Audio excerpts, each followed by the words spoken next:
София, бях поканена да запозная младите дизайнери, как се работи в Америка, каква е разликата, какво съм научила там, просто да споделя моят професионален експириенс. Беше много приятно, защото залата беше пълна.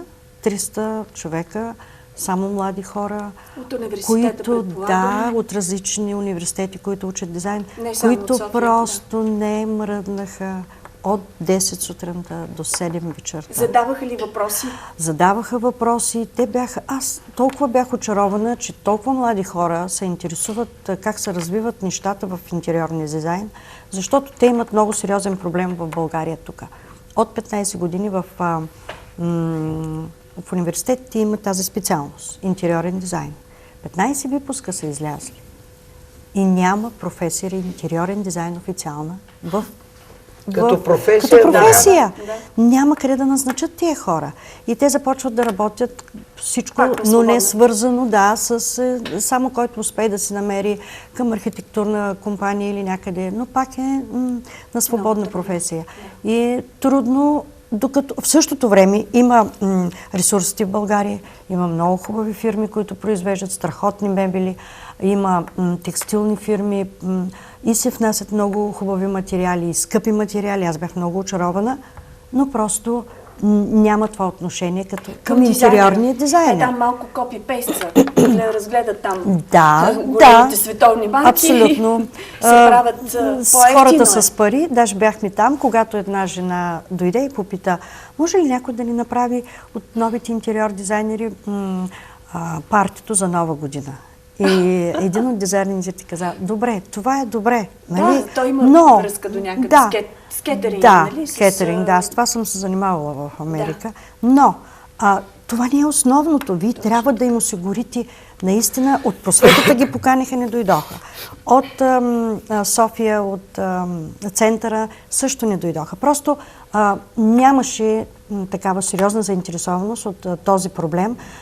И той е много сериозен проблем, защото как да назначиш един човек, като няма такава специалност? Ти трябва да го назначиш като пак стигаме до там. И децата бяха много така заинтересовани. И на мен ми беше приятно да споделя това, което знам. И аз им казах съвсем честно, че в Америка аз не съм работила само интериорен дизайнер. Това го правих, защото нашата фирма се занимаваше с всичко това, но един трябва да прави пари за месеца, да преживяваме. Защото арта не е сиренето, от което не можеш, или без хляба, без който не можеш. Арта е на високо ниво нужда, която ако имаш възможност, ще си позволиш. Но трябва всичко друго да ти е наред, за да стигнеш до него. Има там и пирамиди, дето няма как да бъдеш. Първото нещо, което се окастре, когато трябва да бъдеш пестелив и да внимаваш с пари. И аз съм работила, съм горда, че съм научила още една професия. Работила съм като дилър в казино. Знам абсолютно всички игри. Работила съм като супервайзер, защото там се правиха пари и трябваше да се преживява. Но никога не съм го смятала като нещо извън. Аз съм горда, че мога да го правя. Друг наш недостатък, че в България има срамен труд, че ние се срамуваме от какво ли не. Като излезеш навънка няма такова нещо. Който се срамува, просто се връща в България. Така е. Децата как видяха България? Аз толкова много искам да ви разпитвам, а времето върви, ще трябва да вървим към финал, но вие ще ми обещаете да имаме хубави поводи, пак да ми гостувате. Децата как приеха завръщането? Кой ще каже първи, Краси? Дъщеря ми, то е до семейството. Има нейни връстници и хора, които заедно тръгнахме и сега като се затрудняват с български, което не одобрявам абсолютно. Дъщеря ми няма и до ден днешен никакъв акцент, въпреки че тя от първи клас е там. Да. И докато си завърши образованието, тя общува повече на английски, отколкото на български. Вярно, беше малко беден. Но явно и с вас е общувала достатъчно. Не знам как се случи, но тя каза, аз детето си няма да го родя в Америка. Дойде тук, роди си детето и вика, колко е хубаво.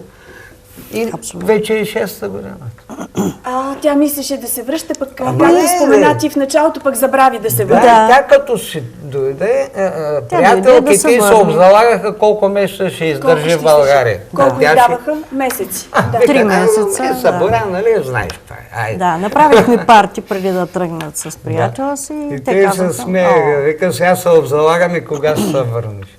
Тя дойде и... Все още са тук, и то с бащата на детето, той българин. Българин, да. Българин, те там се намериха, тук се родиха детето. Тук обаче се ожениха и тук и се останаха и съм още. Какво ви е внучето? Момиченце. Да ви е жива и здрава. Магдалена. Да не са при вас в Фазаново. Не, те са тук в Бургас. Те си живеят тук в Бургас, а ние си живеем на село, защото аз не мога. Малко ми идва в повече. Аз съм се наживял на големи градове. Да, пътувахме всеки ден. Почти с население колко в България. Да не говорим за лудниците в Майами Бич, където сме прекарали толкова години.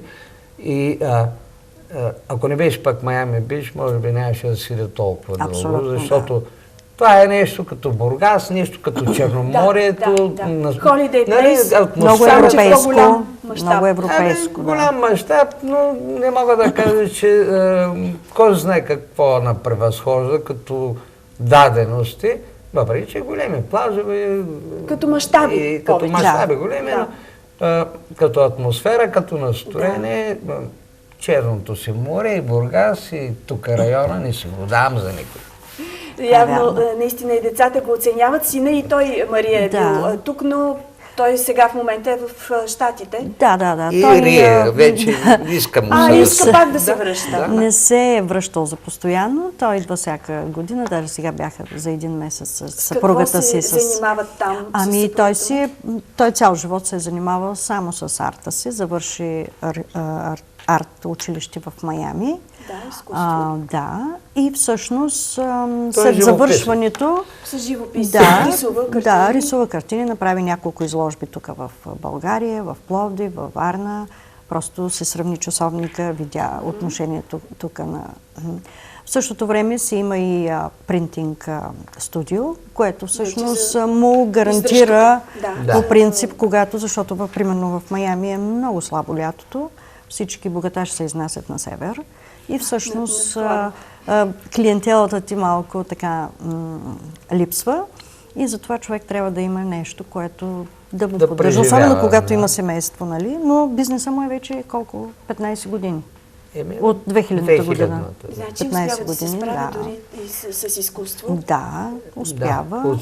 Оцелява. Споменава ли за връщане в България? По принцип да. Сега е рано, сигурно. Но се занимава много с интериор, с много стенописи. Много архитектурни компании го използват като художник, който представя интериорния дизайн в скицова, прави... Така се казва рендеринг.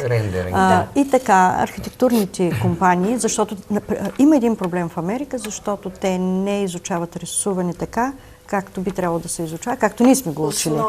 Той го има, той е учил тук, освен това от нас е научил много неща. Той успява да представи нещата така, че да успеят архитектурните компании да вземат обекта, да вземат поръчката. Това е един кос, който много малко хора го имат в Америка. Да използваш косовете си. Може би това е, да кажем, в финала на нашия разговор. Трябва да завършваме вече с, да речем, едно обобщение на целия разговор. Всъщност, има ли такава формула? Хем да си останем в България, хем да бъдем граждани на света. Така ли трябва да се ориентират повечето хора на фона на това, което виждате в момента като живот в България? Да излизат младите хора навън, но все пак някак си държавата да им създаде условията да се връщат, да пътуват, да намират и тук един такъв начин на живот. Според мен е възможно. Изисква доста усилие. Не можеш да го получиш на готово.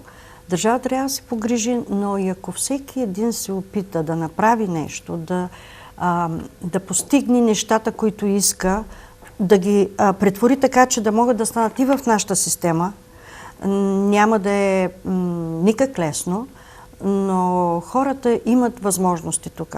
Има толкова села, които изостават. Хората, които са свързани с селското стопанство и искат да направят нещо, или туризъм, те могат да го направят, могат да излязат. Художниците могат да се изнесат и да си работят в ателиетата, в малките градчета, да създадат малко повече живот по този начин. Съответно, когато имаш нещо, отиваш, показваш го големия град. Но в цял свят хората се стремят да живеят извън големия град. Докато тук все още е обратното. Имаме такава природа. Просто... Да, има възможности. Краси, така, да положим усилия, да сме по-активни, а не да бягаме. Така ли да завършим? Как? Не, то не е бягане. Това да много си хора човек бягат да си... от нещо. Не, това не е бягане. Това малко да се отдалечиш, да видиш да нещата научиш. отстрани, хич не е лошо. Както един художник се рисува, дръпва се назад или се разсева, пи две бири и се връща да си види какво е направи. Това да бъдеш вързан като... е много страшно. Говорим за онова време, в което аз 10 години нямах право след казармата да напусна дори в съветската държава да отида.